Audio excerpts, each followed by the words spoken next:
Hey everyone, What If Fan here, bringing you another exciting part of What If becoming a mangaka in One Piece world.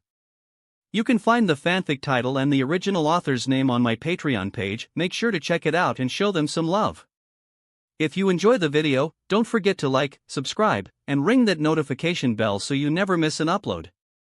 Also check out my Patreon channel for early releases of all the series, where you can find all the series released one day ahead of YouTube. Alright, let's jump into it. Chapter 691, A Quake's Man. At this moment, readers were in an unprecedented state of excitement. After all, the Whitebeard had demonstrated his power directly upon arrival, causing a super tsunami on both coasts, terrifying the marine soldiers. Tremendous power capable of causing earthquakes. That's what the Whitebeard represents. The readers' mouths dropped open, and their eyes nearly bulged from their sockets at the sight of the Whitebeard breaking the air on both sides as if shattering a mirror. What power is this? Can humans attain such power in our world? What devil fruit is this? Amazing, with this power, even strong characters in Naruto, Hunter x Hunter, and Bleach have to step back in the presence of the Whitebeard. How many Marines will die in the tsunamis caused by the Whitebeard's earthquake? I don't think strong characters in the Marine will just sit in their seats without intervening and seeing their men die, right? On Jaya Island in the Grand Line, the gathered readers sat on the edge of their seats with excitement, whether they were pirates, hunters, marines, or ordinary civilians. They were all equal in this moment, discussing the events of the chapters among themselves as if they were longtime friends. Among them was a young man who felt a spiritual connection to this place and inexplicably embraced it, Mont Blanc Cricket, who always came to Jaya and even got himself a house here, of course with his personal guards still with him. What does the Whitebeard plan to do? Cricket's eyes narrowed as he watched the events unfold in the chapter. Chapter's events. Returning to Luffy with him, Ivankov pondered, "We're through the gate.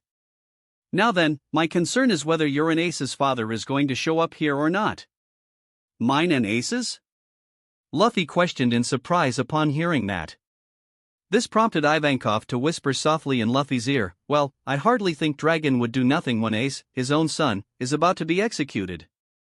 "Oh, right. Ace and I don't have the same father. Ace's father is Gold Roger." Luffy clarified, cautioning, "He's never met him, though. Kinda sucks, huh? He gets pretty mad if you bring it up, mind you." "Wah-ah!" Everyone on the ship shouted in shock upon hearing that. "Oh, yeah. This is a secret, okay?" Luffy didn't realize that this truth was no longer a secret from now on. Back at the battlefield, Whitebeard laughed, "Gorararara." Which further soured Sengoku's mood, to think that he would show up right under our noses in an instant. At that moment, a deep smile appeared on Whitebeard's face as he tightened his fists together and then, boom, struck both fists against the air, which shattered strangely like glass. "What? The air is cracking." The marine soldiers were horrified by this scene as the sea turned into a stuffed ball and the ground beneath the marines' feet trembled and rose as if it were kneaded like jelly. "Aha! AF! What the heck was that explosion? Not good. Look at the height of that wave." The marine soldiers closest to the sea witnessed a cinematic scene after Whitebeard struck the air. The scene was terrifying and difficult to describe. An expression of agony contorted Sengoku's face at that moment as he exclaimed, "A sea quake."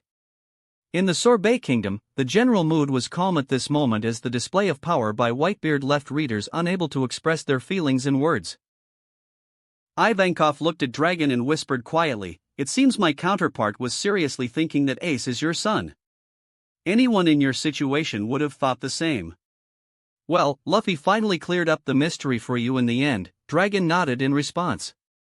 "Let's forget about that now, boahaha. It seems Newgate is determined to destroy Marineford. I never imagined I'd be cheering for that old evil geezer." Garp laughed heartily, but seriously, he didn't expect to feel excitement at seeing a great pirate attacking the marine. "That's because your sense of justice has finally become clear, Oyaji. Whitebeard just wants to save his son, isn't that obvious? Unlike an old man who allowed himself to become a full-fledged slave to the world government to the point where he couldn't do what he really wanted. Dragon's eyes were dark as he said these words, not entirely pleased with Garp's portrayal in the manga. After all, anyone could see Garp's internal struggles in this freshly begun war. Hearing that, Garp showed a helpless smile. He had to admit that his son's words were absolutely right. After all, when Dragon wanted to revolt, he came to him and wanted to liberate him from the constraints imposed by the world government. In a way, he wanted him to become a revolutionary too. But at that time, Garp flatly refused and, conversely, wanted to dissuade his son from becoming a revolutionary. The world government is still lurking deeply. They only use the marine to destroy Whitebeard pirates, and it seems they can do it easily, Crocodile commented wisely. That's why I look forward to seeing how mature the revolutionary army has become in the manga after silently growing for decades. Even though I know it's impossible to match the world government, which has been growing for 800 years, and without a huge enemy like Rob. Dragon expressed his desire to see what the revolutionary army truly looks like in the manga. Man, this power. It seems he can destroy the world. He can cause earthquakes. What terrifying power. Did such a great man come out from here, from Sphinx? Seeing the destruction caused by a simple punch really makes me feel how small I am. Now I truly understand the extent of my childishness when I wanted to go out to sea and become a pirate in the past. Man, did you also want to follow in Whitebeard's footsteps? I had the same dream. Look, the sea is split and the land is destroyed. This immense power is what the right devil fruit can give you. I don't think anyone can do that just by eating a devil fruit. That's the level of the Yonko we're talking about. From the shock and astonishment, the residents of Sphinx couldn't believe that the person who always sent them aid and his wealth had such power. Especially since the young version of this old man was sitting with them at this moment. Pirates, hunters, marines, and government agents who were here because they believed Whitebeard would do the same thing he did at Marineford were all tense. Chapter 692, 3 years ago. Chapter's events. Yeah. See ya, Luffy. I'll be going on ahead. 3 years ago, this was the time when Ace set sail, as Luffy remembers in this moment. Aha! And in 3 years' time, when I set out to sea as well. I'll have gotten stronger too. Luffy exclaimed, expressing his desire as he watched Ace sail towards his dreams. Why that little brat? A pirate of all things. After Ace made a name for himself as a rising pirate and founded the Spade Pirates, Garp lost his temper in anger. Pirates! It's a flag I've never seen before. Where is this boy from? Sengoku wondered in confusion. He didn't feel good about those with the initial D in their names for some reason. His background seems to be a mystery. But even though he is a rookie, he has a Logia ability. The Marines reported alongside Sengoku. Looks like there's a promising young man making a name for himself in the Grand Line. Gurararara. The Whitebeard laughed as he read the newspaper. He rejected an invitation to join the Shichibukai? How many years has his crew been at sea? These youngsters. They seem to be in an awful hurry. No one knows if the Whitebeard is praising Ace or not at this moment. Are you serious about this, Ace? At this moment, the members of the Spade Pirates were worried about the reason their captain was searching for this man after entering the New World. I've just got to meet him, said Ace. You wanted to see me? It turned out the man Ace was looking for is the infamous red-haired Shanks. Hey! Don't get the wrong idea here. Ace clarified hastily. I hear you saved my little brother's life. He talks about you all the time. So I figured I just had to at least meet you and say thanks. You're Luffy's brother. Wow. I never knew he had a brother. Exclaimed Shanks warmly. I see. A pleasure to meet you. Please, tell me how he's doing. Let's throw a party. Shanks declared. Batarilla. So, he set sail for the first time 3 years ago, before Luffy. Roger nodded, recalling events from the Alabasta arc where Ace officially appeared for the first time, chasing Blackbeard at that time. I guess this isn't new information, he mentioned it in Alabasta, didn't he? Said Rouge. Yes, dear, you're right. Roger acknowledged, remembering events from the Alabasta arc where Ace was first introduced, and which led to him chasing Blackbeard. With a tender glance, Rouge once again revisited the manga pages that smoothly summarized Ace's journey since leaving the village where he was raised. After his birth, Garp took him and hid him in the safest place, Fusha village on Dawn Island. He entrusted him to a caretaker who looked after him in his absence. Rouge recalled the few scenes of Ace as a crawling baby causing trouble for his caretaker in the early parts of the series, evoking nothing but laughter from her. Seeing this, Roger also smiled. Ace was quite a troublemaker even as a baby. I look forward to learning about the woman who raised him. I also look forward to it. After all, she can be considered his real mother. She must be as worried as I am, if not more, about Ace's current situation in the manga. Rouge said with a sad smile. Although she knew these events were confined to the manga only, she somehow became emotionally attached to them. Then his journey to the sea and making a name for himself. He might have gotten his devil fruit at this stage. Establishing the Spade Pirates crew must have driven Garp insane. Wahahaha. Could you imagine raising Ace as a marine? Wahahaha. Sorry, my friend, this boy has the blood of Pirate King running in his veins. Even if he hated me, he would surely follow in my footsteps. Roger couldn't help but laugh heartily at seeing Garp's angry and shocked face in the manga upon seeing Ace as a pirate in the newspaper. After witnessing what Garp did for him, how he took care of his son and considered him his grandson, Roger came to see Garp as his brother without even realizing it. He promised himself that he would personally visit him after finishing reading this arc. It would have been nice to see Ace as a marine instead of a pirate. He wouldn't have reached this dead-end road if that had happened. Garp wanted him to live a long life. Roger spoke from a different perspective after some thought. Do you know, my dear, what our role as parents is? The only responsibility that falls on us when we choose to have children? Roger looked deeply into Rouge's eyes and asked. Seeing this intense gaze, Rouge's soul trembled. She wanted to answer, but it seemed she was thrown off by the haki emitted by Roger unconsciously. This indicated one thing: he didn't want to hear her answer. To ensure they stay alive, Roger answered the question he posed.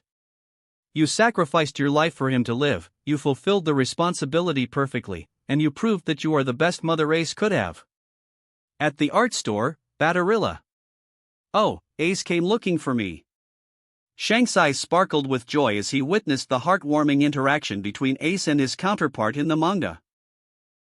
Don't tell me you didn't see the shadow of the captain in him, Shanks. Gabon yelled, seemingly dissatisfied. What do you mean, Gabon-san? Shanks wondered. It's obvious that there's a great resemblance between the captain and Ace, but it seems your counterpart didn't even think he might be Roger-san's son.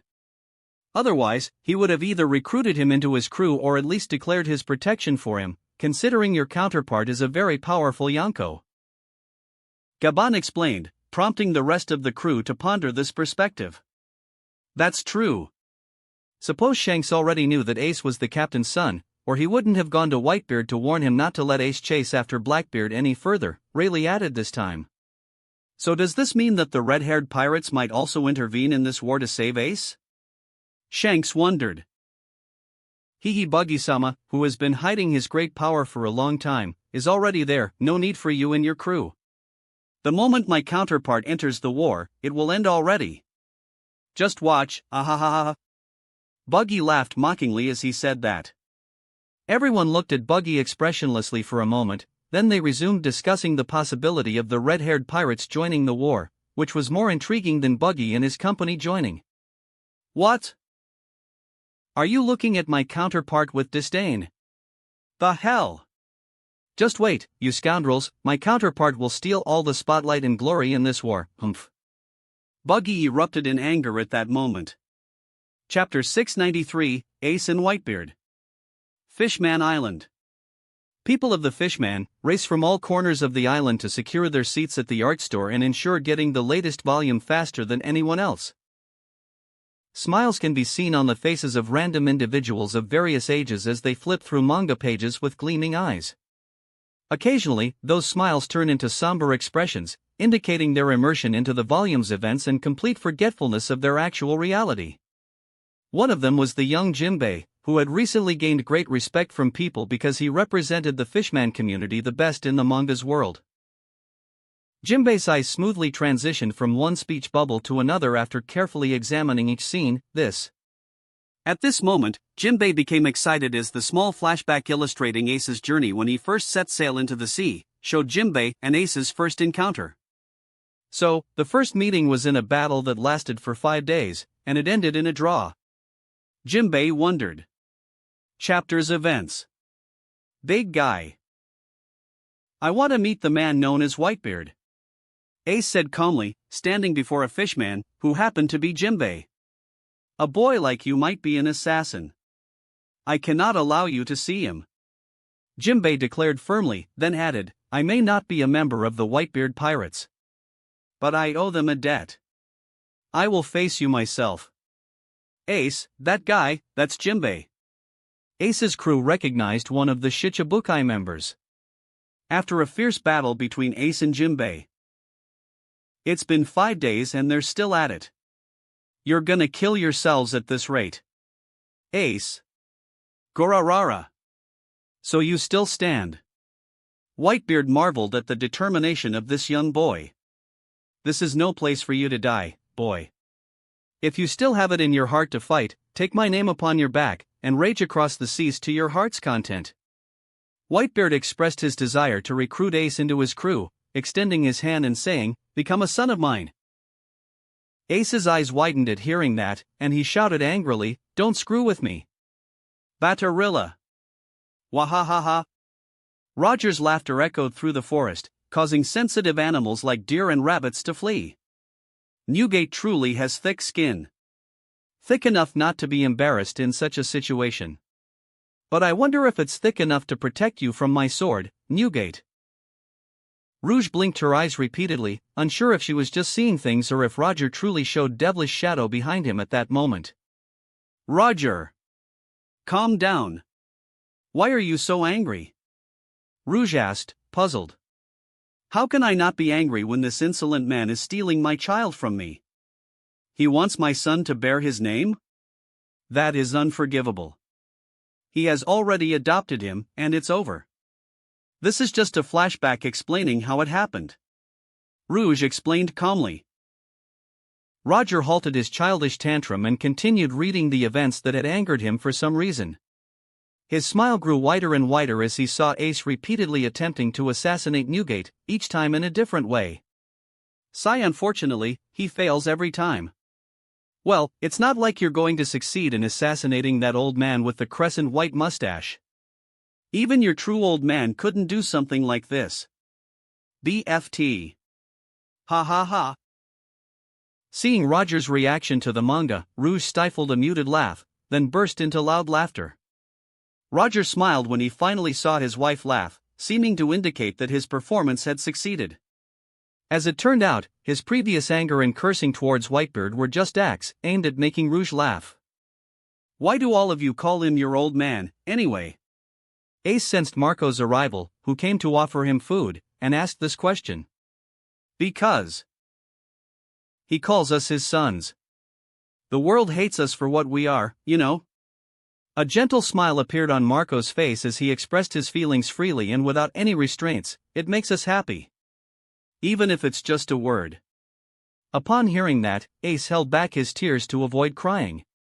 I hope you don't plan on keeping this nonsense up forever. It's time you made a decision, Marco suggested. You can't take our old man's head as you are now.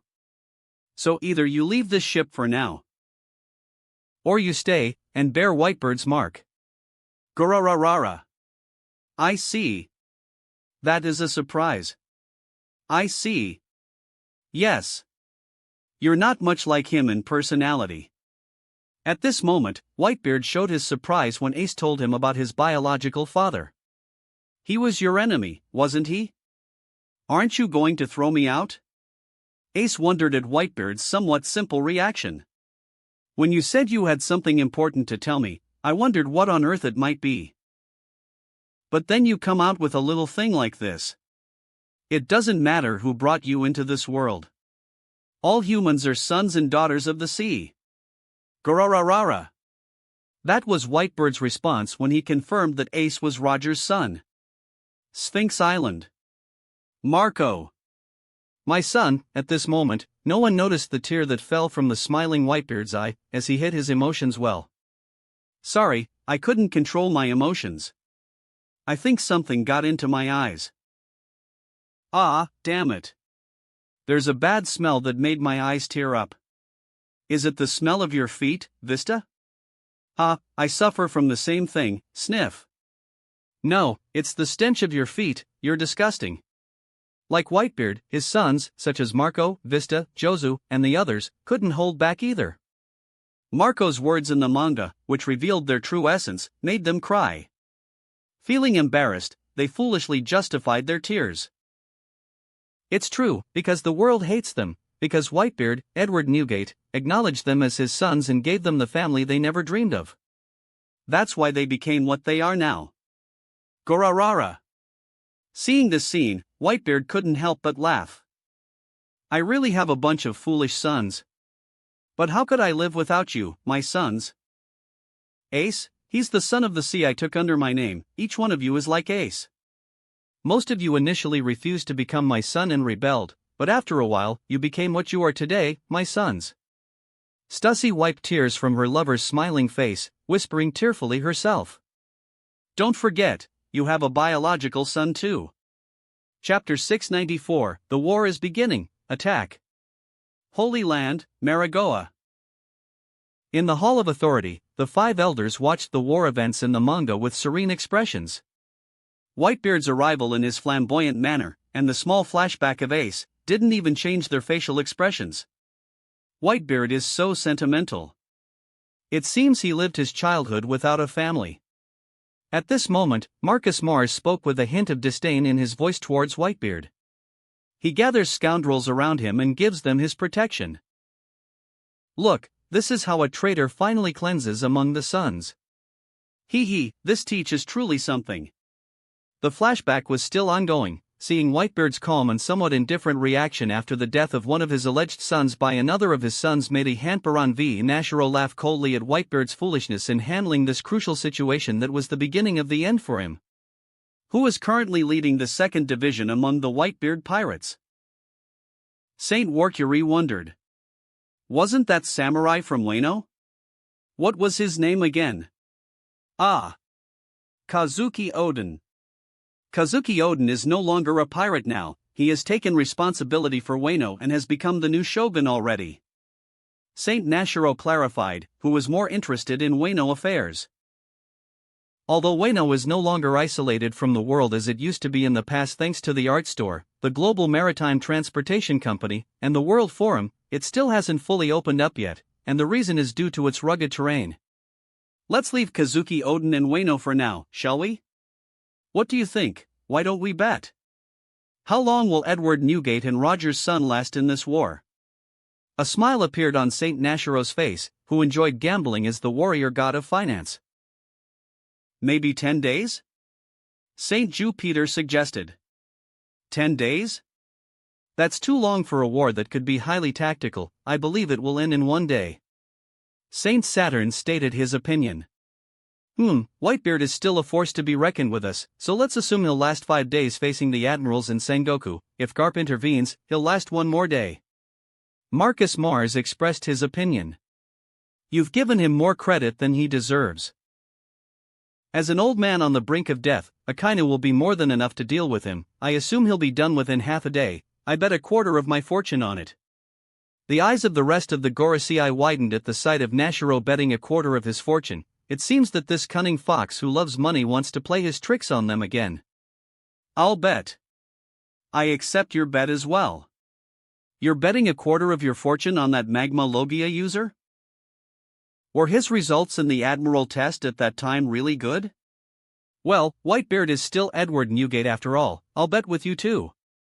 I want to wait and see if Garp will participate in the war or not, then I'll bet as well. From above, Emu watched her entertain servants who were enjoying their time and continued to watch the war events with a smile on her face. Fufu, an old man without a real family, and a king's descendant without a past or future. I wonder how their true end will be, she said. Chapter's events. Upon witnessing the Whitebeard pirates vow to destroy anyone who caused harm to Ace, Akiji sighed, saying, "That's some enemy we've earned ourselves there." "The hell are you blabbering about at this stage?" Akainu retorted disdainfully. Kizaru added, saying, "This certainly is unpleasant." At that moment, everyone's attention was drawn to a deafening explosion. "What is this rumbling?"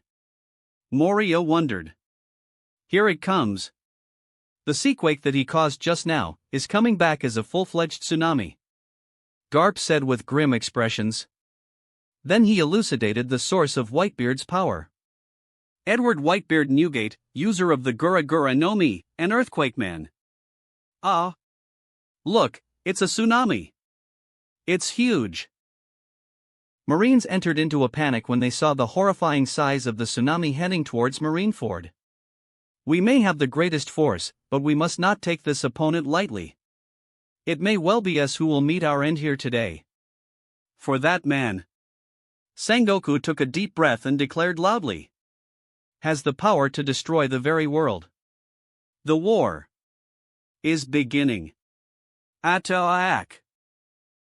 Through the display screens in Sabaody Archipelago, hundreds of thousands of people witnessed the beginning of the greatest war the world had ever seen, with expressions of utter shock covering their faces. On the attack, a fleet of 47's New World pirate ships, under the banner of Whitebeard. On the defense, the two great governmental powers, Marine Headquarters and the Royal Shichibukai. No matter who prevails, no matter who falls, the world is about to change. No matter who prevails, no matter who falls, the world is about to change. Indeed, Fufu. Emu laughed excitedly upon witnessing this epic scene. These vibes remind me of that war that truly changed the world. I wonder if the world will witness a war like it again, for compared to a global war of that caliber, the Marineford War is just child's play. Emu's foggy memory reverted to events of another war of this caliber, 800 years ago, where there were gods and demons on Earth fighting, each destroying the other. Emu's eyes widened at the sight of her demise when she saw that crescent laugh and the familiar laughter's tone in her memory, that white figure that could play with her like a little child and she was just a toy in his hand, and she could do nothing but surrender to his whims. "Brother, will you really return again?" "I look forward to it." Marine Headquarters.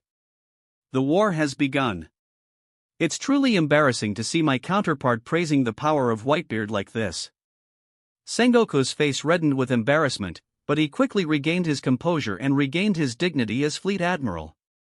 He stood up and went to his desk, and wrote down the final words in the chapter, those that show the forces attacking and the forces defending. Now the picture is clear. This war is a war whose outcome will be determined by the life and death of Ace. If Ace dies, it means our victory in the war, even if we cannot kill Newgate. If Ace survives, it means our defeat in the war, even if we kill Newgate. The second outcome seems very likely to me, Sengoku. Zephyr spoke at this moment. I also think so. Suru nodded.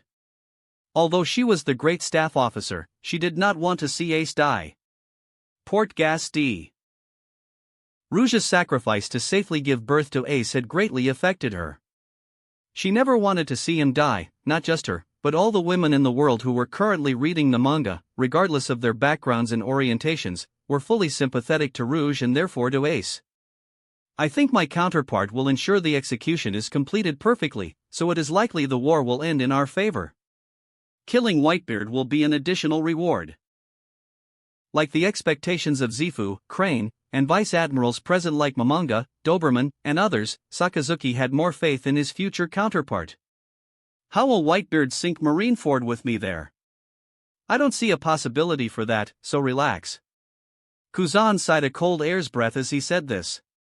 What an amazing war. I didn't expect events to escalate to this extent. Rob is truly brilliant. Borsellino commented as well. Sengoku-san, is the Fleet Admiral's task only to declare the start of the war? I want to see Buddha crush the Earthquake Man. Chapter 695, Amazing Display of Superpowers. Chapters Events. It's a tsunami.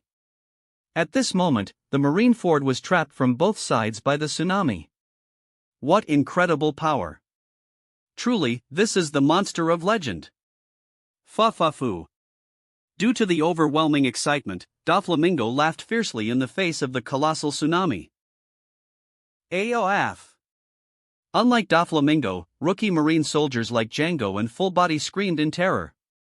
Garararara. Meanwhile, Whitebeard continued to laugh. At that moment, Akiji vanished from his seat, his body transforming into ice, and he shouted, "Ice Age!"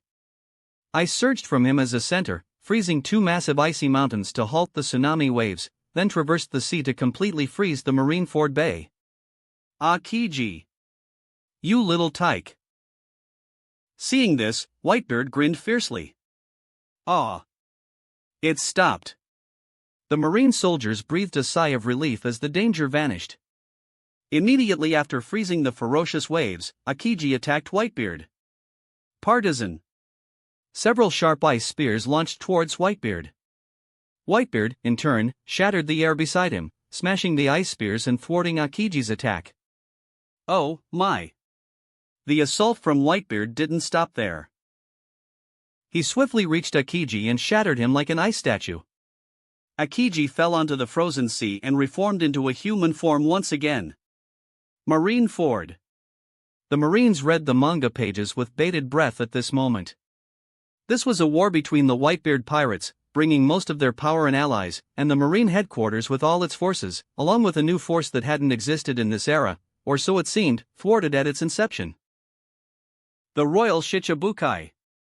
That's right, the world government had been recruiting the Shichibukai into its ranks since a year ago. Gecko Moria, a famous figure at that time, became the first Shichibukai, but he was captured and impelled down when he attempted to use the Marines' power to break into the prison and save Dr. Hogback. Since then, the Shichibukai plan had been foiled, and the world government continued to search for good candidates. Returning to the manga events, the Marines of this era were fully aware of what was happening in the manga. This was a war gathering the strongest individuals in the world. And this doesn't happen every day. But in this fierce war where literal monsters were involved, ordinary people, trained as military soldiers, were also participating, numbering 100,000. 100,000 families. In a large-scale war against the ruthless pirates of the New World, undoubtedly, the manga wouldn't show every part of this grueling war, where thousands of families would lose their loved ones forever. Sigh, Whitebeard is still incredibly strong even as an old man. What does he mean by little tyke? At this moment, Kuzan sighed, having witnessed firsthand how his future counterpart was crushed into icy powder by Whitebeard's hand, who shattered the void with his incredible power, causing Kuzan's defeat as well. He also didn't understand why Whitebeard called him little tyke. Scary fighting Whitebeard without a natural ability is like suicide, or at least getting permanently disabled. The same sentiment was shared by Borsellino, who looked horrified while reading the manga's early war scenes. It has finally begun, the Summit War. Even Sengoku, known for his unwavering wisdom and calmness, appeared unusually excited in this moment. Why wouldn't he be excited when he was on his way to gather a wealth of strategic information in this war?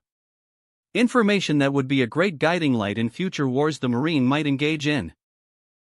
Tisk, how well, Kuzan, your ice age made things convenient. Now we can call this battlefield the war zone. Sakazuki commented with an unusually excited tone. Now I want to see the old Whitebeard dare to approach the execution platform where my counterpart awaits him. Sakazuki strongly desired to witness a battle between him and Whitebeard, sensing a genuine surprise in store. These are the division commanders of the Whitebeard pirates after 20 years of development? They seemed truly ferocious. Upon hearing that, Sengoku glanced at Zephyr and nodded, that's right, but the strongest are undoubtedly the 1st Division Commander and the 2nd Division Commander from the previous generation. Fortunately, it seems he's in mysterious circumstances. The 2nd Division Commander abandoned the Whitebeard pirates and joined Roger's pirates before resigning from piracy altogether to become a king in his country. You mean Kuzoki Oden? Far away in Wano country, inside Curry Art Store. Aizu. You're participating in the Summit War. Oh my! Odin's loud voice could be heard throughout Wano at this moment. What's that, Odin-sama? I'm still just a member of the Whitebeard pirates in the manga after all. Aizu replied.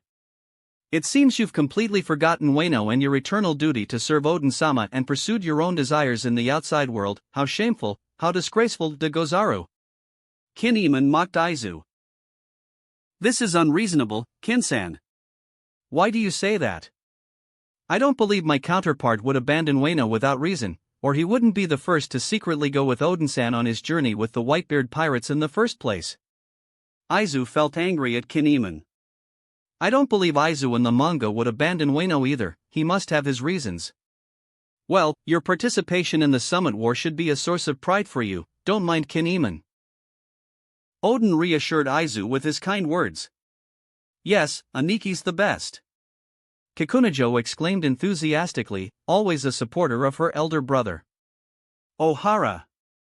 So many vice admirals. So many fierce pirates. Oh my! Is Mihawk planning to intervene this quickly? What is this? Can a sword swing produce such power? It's just like Ichigo's Getsuge Tensho from Bleach. Who is this man who blocked Mihawk's sword strike with just his bare hands? Jozu?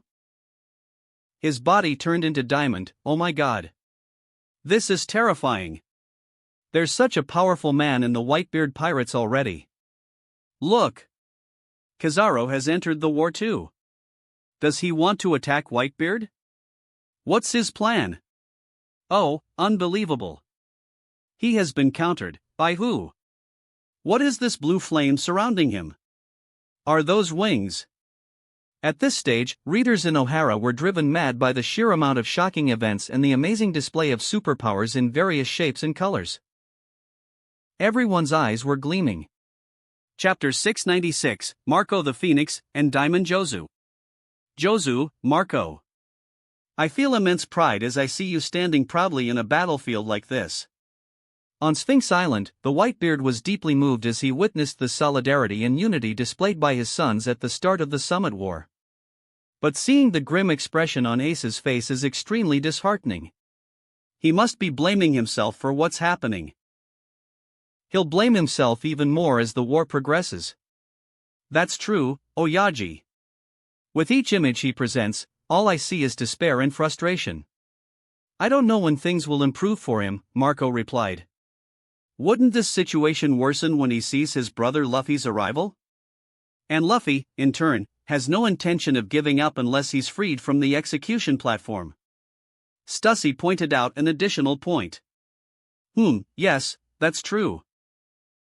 I admire what Luffy said in the past, this is war, people die in war, Ace needs to think in that way so he doesn't blame himself. The Whitebeard referenced Luffy's past words to Vivi, who was terrified at the time, much like Ace currently.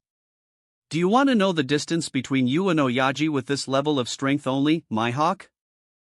Try again because it seems as long as Diamond Jozu is present there, you won't succeed in what you want. Jozu felt intense excitement in this moment as he saw his future counterpart take Mihawk's powerful sword attack head-on without even batting an eyelid. He saw that his counterpart in the manga was completely at ease while repelling the attack of the world's strongest swordsman. The adrenaline rushing through his body at that moment was priceless, especially after hearing his father's praise, who was impressed by the scene. The feeling Jozu experienced was also felt by Marco. If Jozu was the earthly shield of Whitebeard, Marco was like the aerial shield of Whitebeard, removing all dangers that came from above. Terrific, Admiral Kizaru can't do anything in the presence of Marco the Phoenix Yua. With a smile on his face, Marco quickly turned to the next chapter because, after all, he wasn't a fan of cliffhangers. What an amazing panel! This is it. This will be my profile picture on the global forum, this is what I've been looking for. Marco made his decision instantly upon seeing the picture where he appeared splendidly after protecting his father from Kizaru's intense laser attack, where his blue flames absorbed every laser from Kizaru. Chapter's events. What with his body? He took Kizaru-san's attack head-on. And he didn't go down. Does he really have that ability? Voices of amazement and astonishment could be heard from every marine who witnessed the current scene. Rarer even than the Logia. A mythical beast-type zoan fruit, commented Kizaru. You got me, replied Marco with a smile, his right eye glowing with a yellowish-blue flame, then transforming into a marvelous creature resembling a fiery bird in the next moment. You little liars, said Kizaru. The power to take any attack and regenerate instantly in a burst of flames. That's the 1st Division commander. Marco the Phoenix.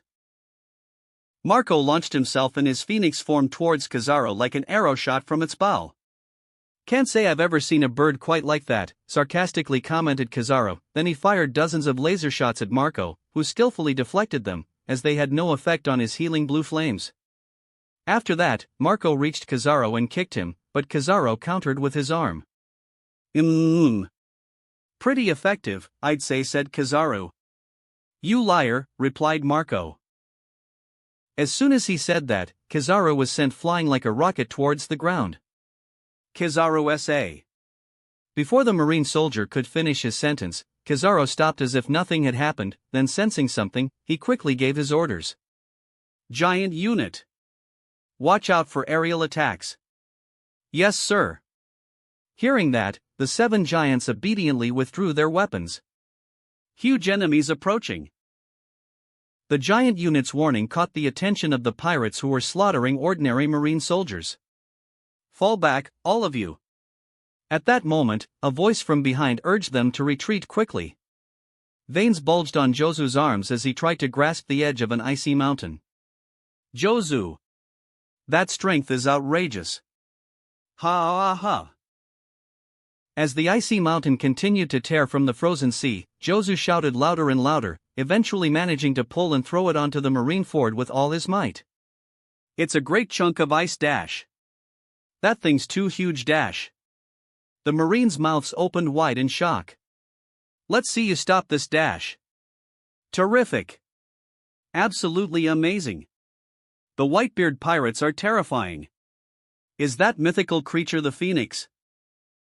Do the Whitebeard pirates really have such a rare devil fruit?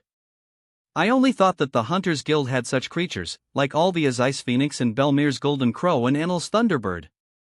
Who would have imagined that Marco the Phoenix existed as well? This blue flames resembles the white ice that Alviasan's flame tongues resemble. These 2 fruits are rare and share similar characteristics. Oh my god, I want to have such power. If only the treasure houses also sold devil fruits instead of just buying them. The only way to get a devil fruit is to join an official protection organization, become a hunter or a Marine soldier. That's your only way, or you can rely on your luck and happen to stumble upon one by chance. This is Josu, terrifying. What power is this, hell? He can throw a piece of ice the size of a mountain with such ease. What is this? He's planning to destroy Marineford in one go. Ace is still on the other side. Man, what are you doing? Across different corners of the world, readers were sitting on the edges of their seats, with sweaty foreheads and bloodshot eyes as they flipped through the manga pages. This time, One Piece came with a volume full of greatness. The Summit War was full of battles here and there. This was just the beginning, but the number of fights and battles was uncountable.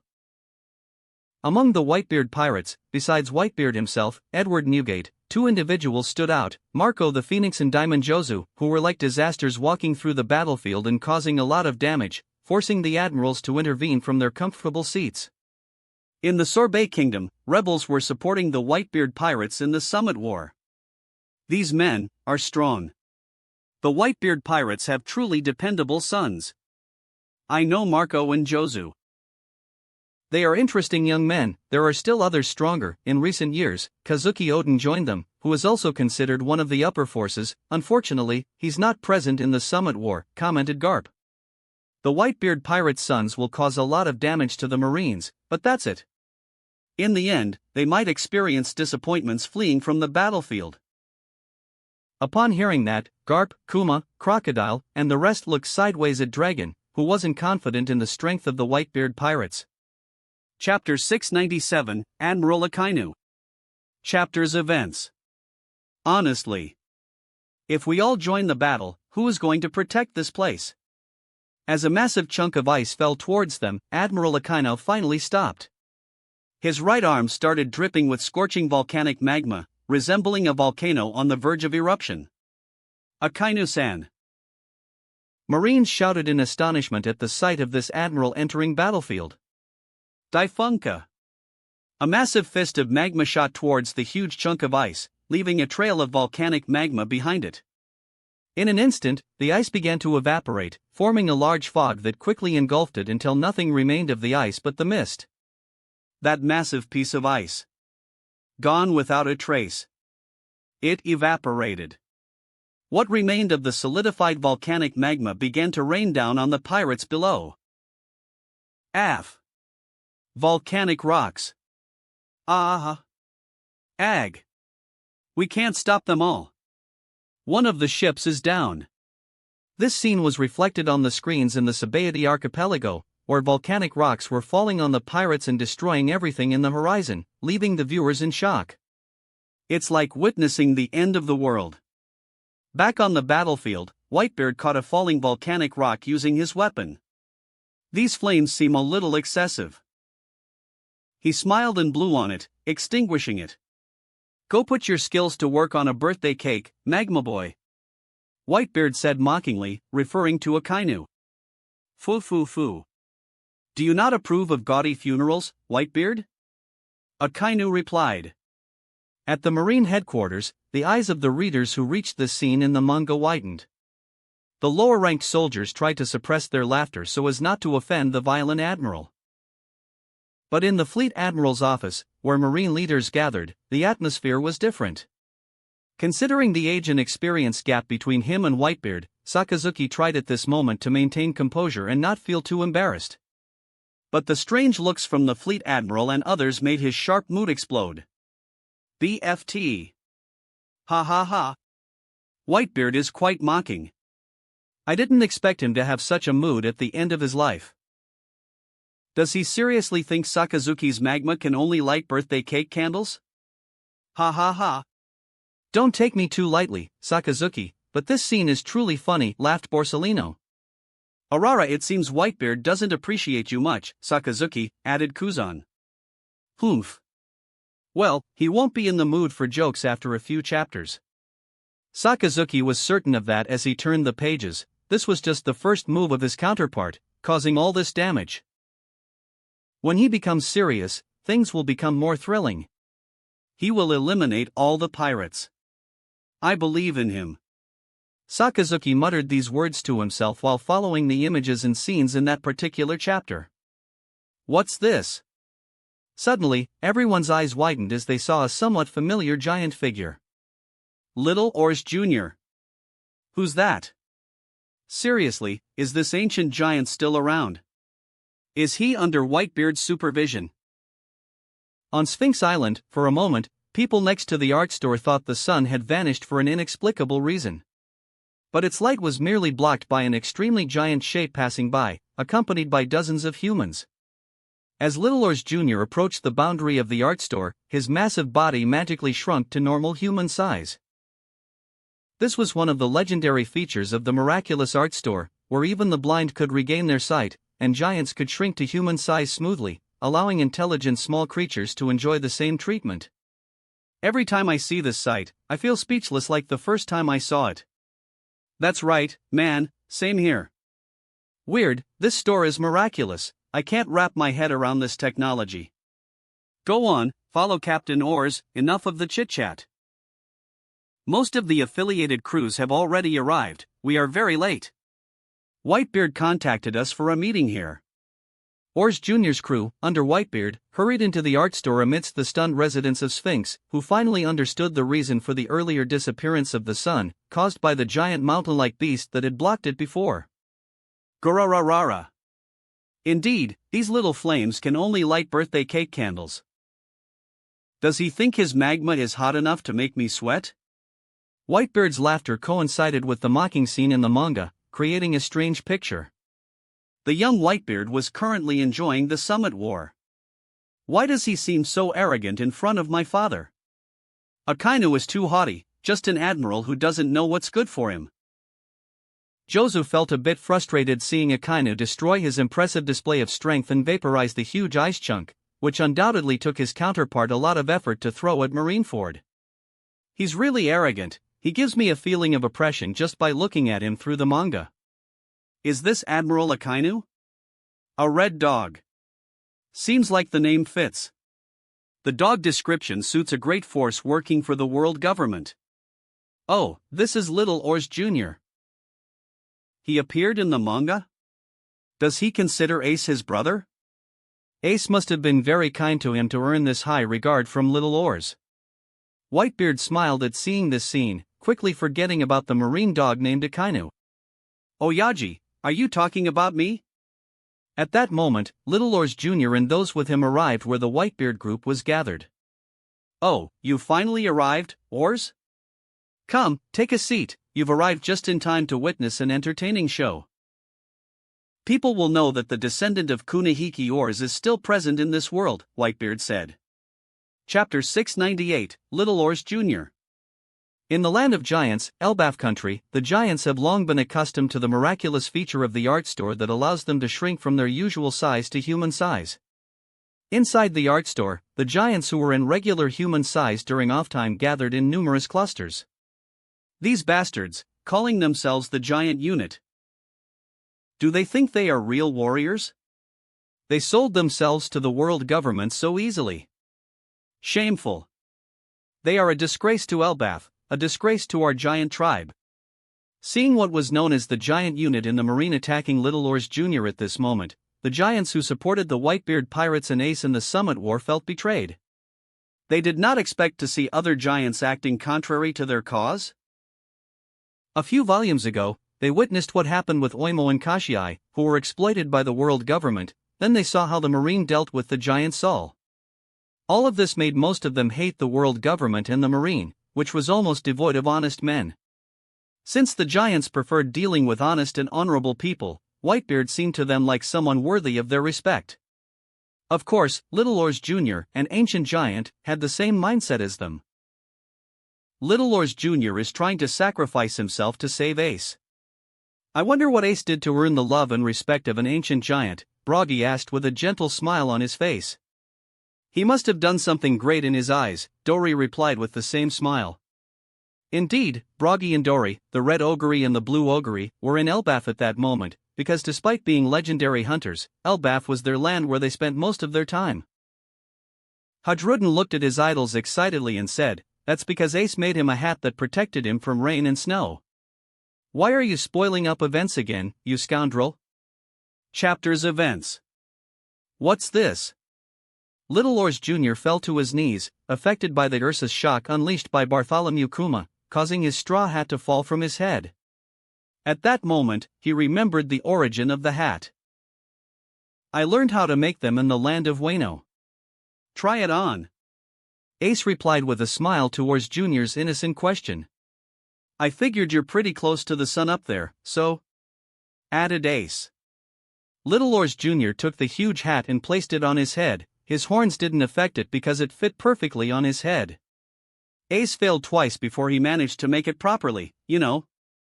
Burned them right up. That's what he gets for weaving straw when he's made of fire.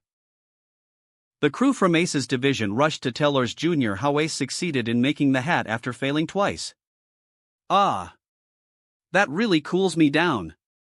Oars Jr. smiled after putting the hat on his head, feeling comfortable and happy because he received a gift for the first time in his life. Really? Good to hear it. Ace smiled in response. At that moment, Oars Jr. was being bombarded from all directions. Being such a massive target made it easy to aim and hit him with any type of attack. While enduring this immense amount of damage, all the ancient giant could think about was saving Ace. Stops me from getting wet in the rain, too. This is great. Captain Oars. What are you doing outside? Boom. Oars. It's no good. He's just too big a target. Ha! Ha! I can take down one Shichibukai, at least. Oars raised his massive leg and targeted Doflamingo, who quickly noticed. Boom. The place where Doflamingo stood was crushed by the immense weight of Oars, who let out a terrifying roar at that moment. Grah! Fa-fa-few-few. Doflamingo laughed, creating an arc in the air with his slender body before returning to the ground, or severed leg could also be seen falling to the side. This is a riot. Fa-fa-few-few. Doflamingo laughed harshly while some part of Or's leg were cut. Captain, what are you doing outside again? The snow doesn't fall on me. It ain't cold at all. This is real nice. In his memories, whether under the rain or under the snow, he always felt warm and comfortable wearing the hat that Ace gave him. Sphinx Island. That madman, Doflamingo. He cut off Or's leg. Unforgivable. Marco felt extreme anger after witnessing this scene. Who would have expected that sweet kid Rob was embracing would become like this madman in the future? Whitebeard felt annoyed and conflicted at this moment. Ors? Whitebeard looked to the side, followed by the rest, where they saw Ors crying at that moment. Sigh. It seems like the events of this scene succeeded in addressing the soul of this ancient giant. Just as Ace succeeded in doing with his kind gesture. Let's go to Wano after finishing reading this volume. We need to get a straw hat similar to Ors, Whitebeard said with a smile. Batarilla Island. No. Rouge put her hand over her mouth, restraining her tears as she saw Ors Jr. being targeted as a big target, and ultimately having his leg cut off by Doflamingo. Sigh. This ancient giant truly loves Ace. Roger felt intense complexity in this moment. Through Ors Jr.'s memories, the reason Ors rushed so hastily and recklessly to save Ace seems somewhat unconvincing and loose, but upon deeper inspection, you'll find a tremendous amount of genuine emotions within. After all, everyone knows from the thriller Barks arc that the reason Ors Jr.'s grandfather, died was from frostbite because he wasn't wearing enough clothes and didn't care about it until he froze to death. The reason for that was the impossibility of finding enough clothes for this type of giants who were accustomed to wearing just an apron. What Ace did was give him a precious gift that made him feel protected from the sun, rain, and snow. This is what made Ors Jr. consider the hat a symbol of his friendship with Ace. This is heinous. Doflamingo is truly evil. Doflamingo appeared loathsome in Rouge's eyes now. Well, Ors targeted him out of all the Shichibukai, so self-defense cannot be considered heinous, my dear.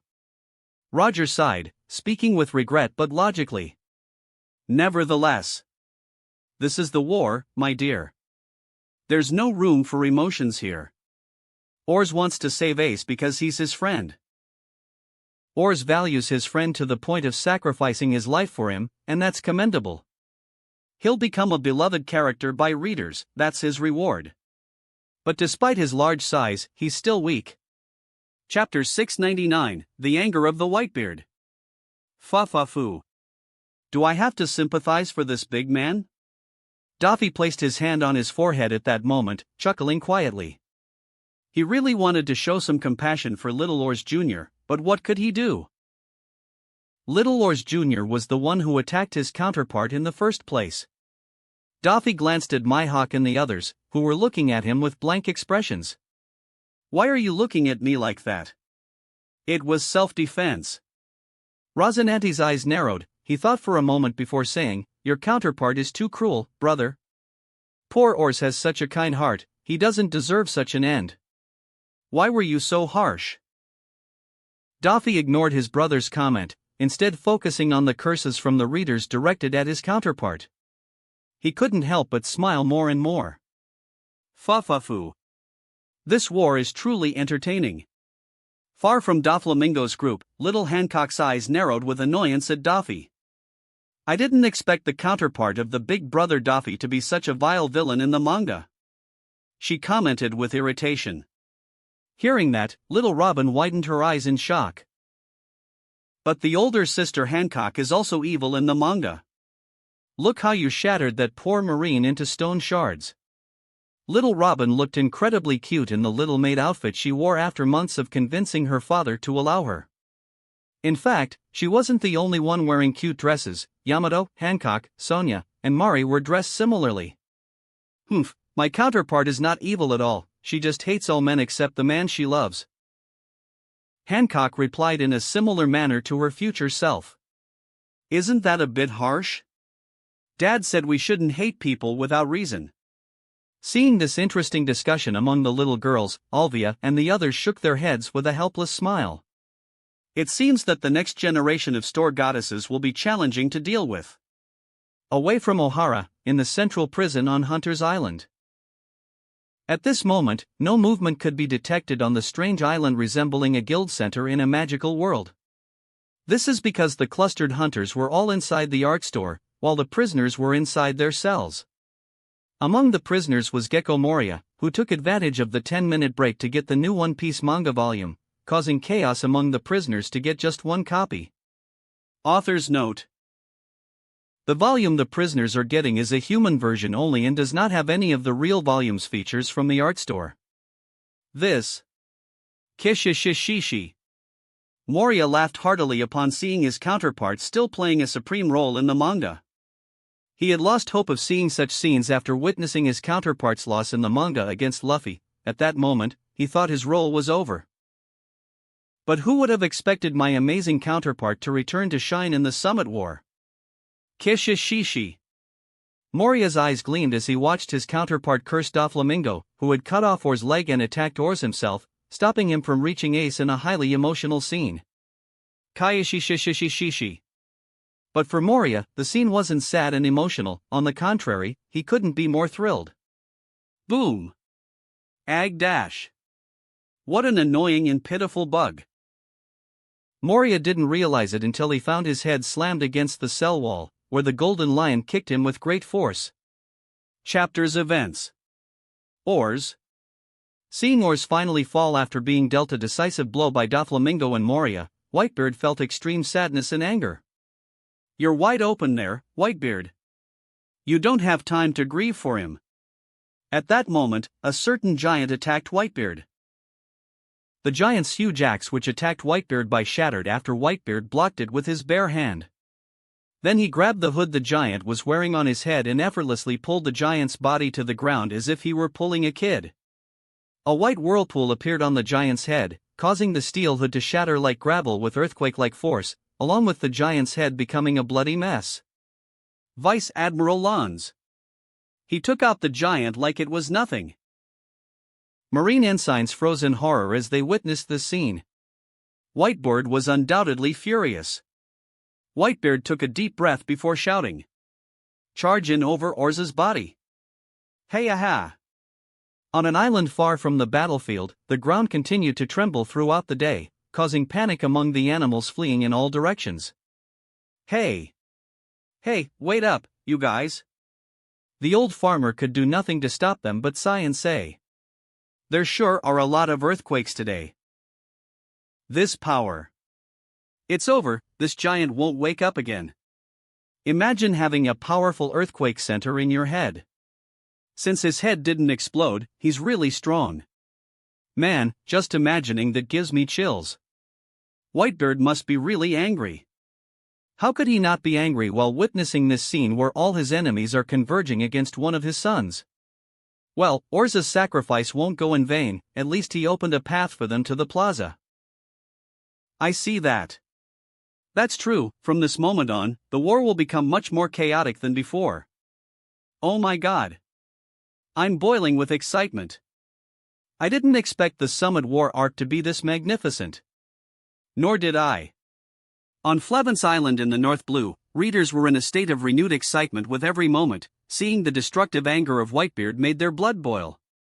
Most of them didn't even feel the slightest pity for the giant vice admiral named Lons. They felt as if their stifled grievances had been somewhat relieved. What do you think, Mary? In the palace garden, Trafalgar D. Chris was sitting with his wife Mary, who was in her last month of pregnancy. War isn't good. Kobe's situation represents me, I feel sad for all these souls. Mary's response was tinged with sadness. I understand how you feel, my dear, but sometimes there's no alternative to war for survival. Our world is a world of wars after all. It's all right, Lons. Your counterpart was truly brave. In Marineford, the Giants unit, who were completely loyal to the Marines, hurried to calm their fellow giant, Lons. The loyalty of these giants to the Marines is unwavering because they were trained since childhood to be soldiers for the Marines and have no connection to the values of the true giants in Elbaf. They were not affected by the stories of Bragi and Dori, or Oimo and Kashiai, or even Saul's story. They still remained loyal to the Marines and the world government. Upon hearing that, Lon sighed, saying, "My counterpart is the one who flirted with death." Chapter 700, What is Justice, Really? Chapter's Events. Fu-fu-few-few. What's so funny, you ask? Why, this feeling of standing right at the turning point of an age. Fu-fu-few-few. Face to face against the Whitebeard pirates, Doflamingo showed no signs of worry. Instead, he continued laughing and enjoying his time. Right now, this place is truly neutral. 13th Division Captain, Water Buffalo Atmos. Doflamingo moved his fingers as if playing with a puppet on strings. The 13th Division captain of the Whitebeard pirates felt his body losing control, quickly alerting his allies. "Oh, no. Get away from me, you guys." With precise control from Doflamingo, the 13th Division captain turned against his allies, beginning to slaughter anyone in his path unwillingly. Ag! Stop this, Doflamingo. Kobe and Helmeppo ran in terror and fear of what was happening at that moment. Ha! Ha! Ha! The corpses of the fallen soldiers still lingered vividly in Kobe's mind at this moment. No! No, no, no! This is too terrifying. I can't do a thing. All these outrageously strong people are collapsing all around me in pools of blood. Wait for me, Kobe. Helmeppo was also running behind him, and suddenly they saw Admiral Akina standing in the way of a fleeing soldier just like them, prompting them to hide and shut their mouths. Return to the battlefield. Akino commanded coldly. Ha! Ha! Please, don't stop me. I'm too scared of dying. When I think of my family, my legs just won't move properly. Please. The soldier begged for mercy at this moment from Admiral Akinu. If whom you fear for is truly your family, then do not disgrace them. Akinu's hand turned into volcanic magma, engulfing the fleeing Marine soldier. Aof! The extent of the soldier's screams of misery can be imagined. His fate can already be guessed even if it's not shown. He must have turned into a liquid of flesh and bones. How miserable! Is this Admiral Akinu's justice? I feel extreme sorrow for the Marine cowardice. He was just scared. Even someone like Kobe, trained by Marine hero Garp, is terrified of a battlefield like this, not to mention ordinary soldiers. The actual scenes of war must be much more terrifying than what's depicted in the manga alone. That's true, from what Marine soldiers burned by Akinu said, death is everywhere there. This admiral is harsh even on those on his side. Man, I feel fear every time I see him.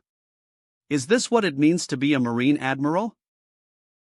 Doflamingo's power is strange. It seems he controls his enemy's bodies somehow. How insane is this Doflamingo? In the art store in Dressrosa, readers were in awe of the war scenes. In the last scenes, attention was focused on both Akinu and Doflamingo for one reason or another. In the end, Doflamingo's talk about justice was shocking enough to reveal a depth never seen before. King Rico's eyes widened as he saw what Admiral Akinu did. This is unreasonable. How disgraceful. This man doesn't deserve to be an admiral. What's the difference between you and these pirates? Marine Ford. This is cruel. The fleet admiral furrowed his brow in displeasure. He didn't like what Admiral Akinu did in the manga. He fled, leaving his allies to die behind him. Don't the soldiers dying on the battlefield have families too? Aren't they also afraid of death? Sakazuki slammed the table in anger at this moment with every word he said. He wasn't pleased with the looks others gave him, as if he had truly made a mistake. My counterpart asked him to return to the battlefield. He gave him a chance, but he was still afraid of death. The Marines don't need people like him in their ranks, it's just to execute him. With these words, Admiral Sakazuki's stance became clear. He didn't seem regretful at all. Sakazuki, this terrifying sight of you will scare people away from joining us, Zephyr said calmly. Anyone who has an ounce of fear in their heart doesn't deserve to be a Marine soldier in the first place.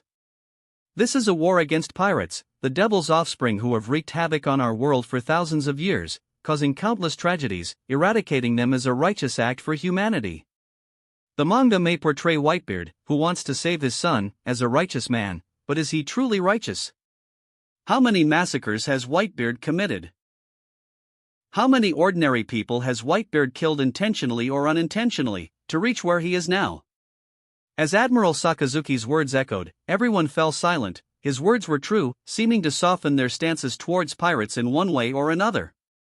While this should never happen, pirates are still enemies of the world no matter their identities, justice, or methods of operation.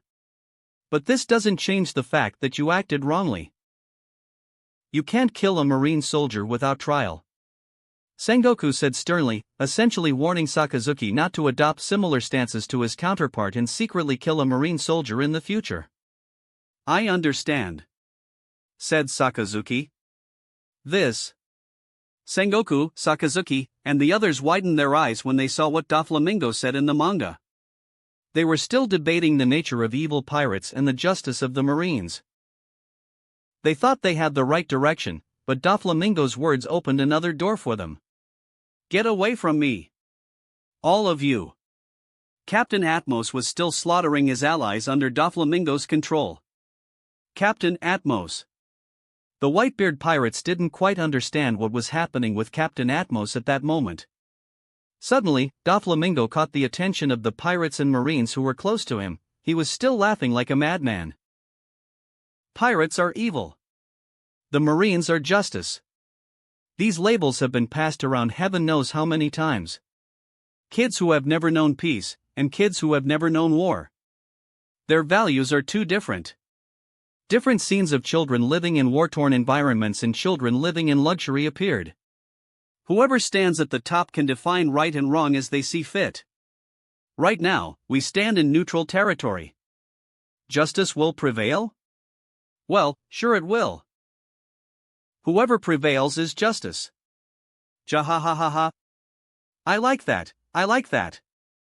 Jahahaha. Good says, boy. At that moment, inside his cell in the central prison, the Golden Lion was amused by Doflamingo's words. At first, I thought you were just crazy, but who would have thought you're completely mad, jihahaha. Just like me entirely. Excellent. What great words. Whoever prevails is justice. Truly splendid. The Lord's disciple is truly something. Ho ho ho. World turned the manga page to the next bright expression. Away from the central prison, in O'Hara's art store. The eyes of both Mihawk and Isho gleamed as they observed Doflamingo, who was a center of attention at that moment. Well done, boy. Your counterpart must have experienced both lives as a kid to have such an intriguing perspective on defining justice, remarked Isho with awe. Ho ho ho, I believe so too, Daffy replied with a strange smile. Suddenly, he shook his head as he felt someone significant was watching him. His gaze directly met his father's, Don Quixote homing. The archaeologist and former celestial dragon's expression carried a kind of hidden concern and sadness. That wraps up this part of What If Becoming a Mangaka in One Piece World. Thanks so much for listening. As always, new parts drop every 4 days, so be sure to stay tuned. Also check out my Patreon channel for early releases of all the series, where you can find all the series released one day ahead of YouTube. If you enjoyed the video, don't forget to like, subscribe, share it with your friends, and please consider supporting the original author as well. See you in the next one.